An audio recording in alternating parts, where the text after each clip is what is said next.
গীতাৰ এই 4টা শ্লোক অতি চমৎকাৰী।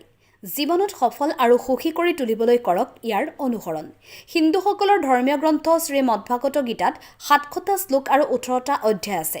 গীতা এনে এক মহাপুৰাণ য'ত এজন ব্যক্তিৰ কৰ্মৰ গুৰুত্বৰ বিষয়ে কোৱা হয়। গীতাত এনে শিক্ষাৰ কথা লিখা আছে যিবোৰ কুৰুক্ষেত্ৰৰ যুদ্ধৰ সময়ত শ্ৰীকৃষ্ণই অৰ্জুনক দিছিল। শাস্ত্ৰজ্ঞসকলে কয় যে ভাগৱত গীতাৰ কিছুমান কথা বুজিলে আৰু পালন কৰিলে মানুহৰ জীৱন সফল আৰু সুখী হয়। আপোনালোকক জনাওঁ যে গীতাত কৰ্ম, জ্ঞান যুগ, ৰাজ আৰু ভক্তি যুগৰ কথা অতি সুন্দৰকৈ উল্লেখ কৰা হৈছে। জীৱনক সুখী আৰু সহজ কৰি তোলাৰ ৰহস্য গীতাৰ 4টা শ্লোকত লুকাই আছে। সেইবোৰৰ অৰ্থ বুজি আৰু সেইবোৰ অনুসৰণ কৰি এজন ব্যক্তিয়ে নিজৰ জীৱনটো সুখী কৰি তুলিব পাৰে। গীতাৰ এই শ্লোকবোৰ অনুসৰণ কৰক।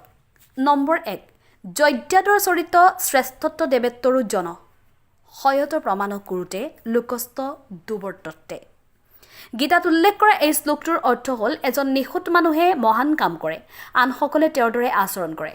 কোৱা হয় যে শ্ৰেষ্ঠ মানুহৰ কৰ্ম দেখি সমগ্ৰ মানৱ সমাজেও তেওঁৰ দৰে একেবোৰ কথাকে অনুসৰণ কৰিবলৈ আৰম্ভ কৰে। নম্বৰ 2, চিন্তয়া জয়তে দুখম ননৈ ঠেহেতি নিশ্ৰয়ী তয়া হীনঃ সুখী শান্তঃ সৰ্বত্ৰ গলতে স্পৃহ। গীতাৰ এই শ্লোকটোৰ অৰ্থ হ'ল মানুহৰ জীৱনত দুখ কষ্টৰ জন্ম হয় চিন্তাৰ পৰা। বেছি চিন্তা কৰি থাকিলে মানুহে নিজকে আঘাত দিয়াৰ দৰে হয়। সেই জীৱনত বেছি চিন্তা কৰা এৰিব পাৰিলেহে মানুহ সুখী আৰু শান্ত হৈ থাকে। নম্বৰ 3, কৰ্ম নিয়েৱধিকাৰস্তে মা ফলেষু কৰাচন মা কৰ্ম ফলে হেতু ভূমা তে সদগুস্তুত্ব কৰ্মণি। অৰ্থাৎ মানুহৰ কেৱল নিজৰ কৰ্মৰ ওপৰতহে অধিকাৰ আছে। কৰ্মফলৰ বিষয়ে আপুনি নাজানে আৰু জানিবও নোৱাৰে।